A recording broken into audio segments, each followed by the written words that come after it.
Frustrated victims of the KZN floods are seeking permanent homes. It's been nearly 6 months since the devastating floods left hundreds dead and many others homeless. The Premier's attempts to provide a temporary solution were met with resistance over the weekend.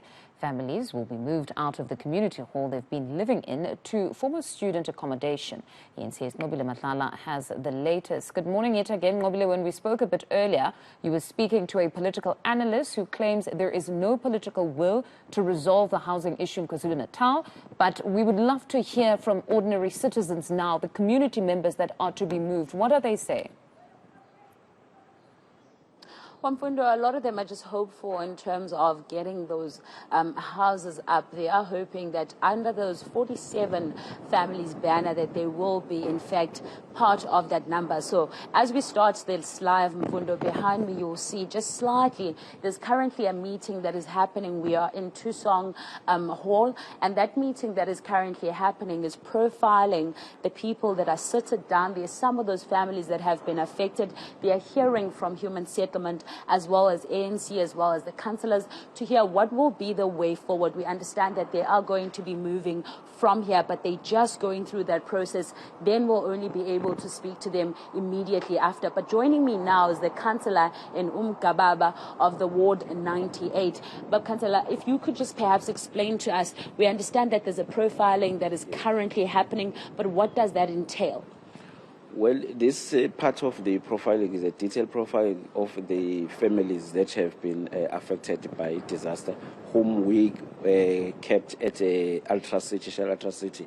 The detailing involved the assessment of areas where these people used to live, and so that we can easily attach a family to the house that they used to live in, for purposes of ensuring that all necessary details are in place, so that the next step is full with details, and when they are allocated houses or support, it's much more given information about the type of support and that these families need. So together with the department, currently they are undergoing that process of assessment and the profiling, which will help us getting more details about them. And I mean, 47 families are the ones that will be immediately getting this accommodation, and of course more that will be happening in terms of also getting that land to build houses on. Do we know if these families are also included in that? Well, in terms of what our responsibilities from what level and what debts were affected is to assess and profile the information and process that information to the departments from disaster to the Premier's office, including Human Settlement in the province. So yes, from what we expect, these are also part of those families that might benefit in this program, because they are part of the detailed families that have been submitted who are in need of the settlement and accommodation. I mean, we spoke a little earlier on before we came to you, we spoke to a political analyst, and he was highlighting that there's no political will and there's no leadership, in a sense, to assist these families having stayed for so long. Wouldn't you agree 6 months is a very long time? Yes, it is a long time, but ideally the processes as well. Remember, this is an event that was not expected. So as you will know, when you talk about government has a lot of processes that have to undergo. It's not as always as simple to just put people in place when there's a disaster. Maybe what we might need to do from the analyst point of view should be advocating for policies that are much more responsive than protracted, because that's the main problem, is that policies do not allow for an immediate remove, and also the availability of resources, because the main issue that have been delaying the availability is an availability of land. So that's, you can't blame anyone for that purpose, because the state has to procure land for building purposes, so that it can accommodate people that were not expected, who became in immediate need because of natural disaster. But as from the analyst's point of view, is the issue of political will, I doubt it's just that I will understand it's just a matter of opinion. I think there's always a political will of, if there was no political will in itself, people would have not been accommodating where they are. Although it's not enough, because these people have lost so many valuable things throughout that, they would have wished that when this happens immediately, people are moved to a much more safer accommodation, which is not a much easier process. For me, political will is always there. You can't have a government that does not have a will.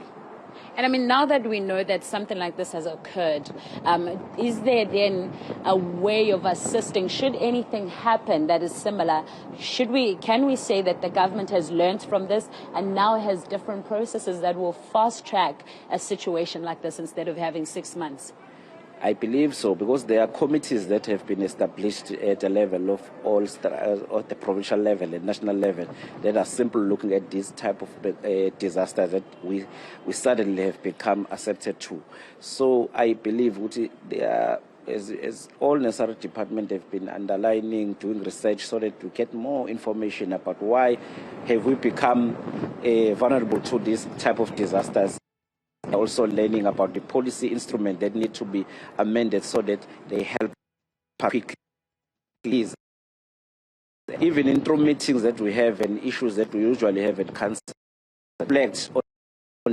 this time around from some of the instruments that we've been using because they are delaying, because we're all worried about people still kept at halls who are now frustrated by different experiences. So from my understanding is that we all have learned, just did not expect it. But of course the issue of money is a problem as well, because it means that now at some point the state must create an immediate funding that will assist in terms of an easy allocable for these experiences.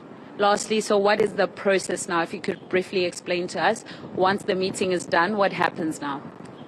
For now, once the meeting is done, they are taken to their homes that they were destroyed. They will then be taken through, interviewed there. From there, all the collected information will have an after briefing this evening with the entire information collected.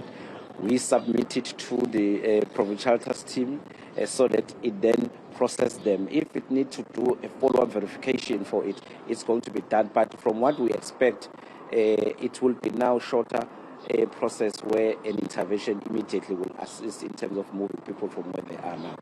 Thank you very much for speaking to us, sir. Well, that is the councillor in this area. Fundo, I think what is highlighting is that there are processes that needs to be followed. I mean, of course, going back to what the analyst was saying, he feels that there is some form of political will, but he's saying that there are ways and sort of limits that they have gone as far. But now they're saying that they are going to unlock that going forward, and that's what they're looking for. But we know that the families that are in that meeting are going to be taken to these places, is going to be able to identify where exactly, or if they were from that place, and they're not just benefiting, they want to perhaps scam even the municipality, but rather because they are indeed in need. All right, Nqobile, we'll leave it there for now. Thank you very much for that update. That's a reporter, Nqobile Madlala, out in KZN for us.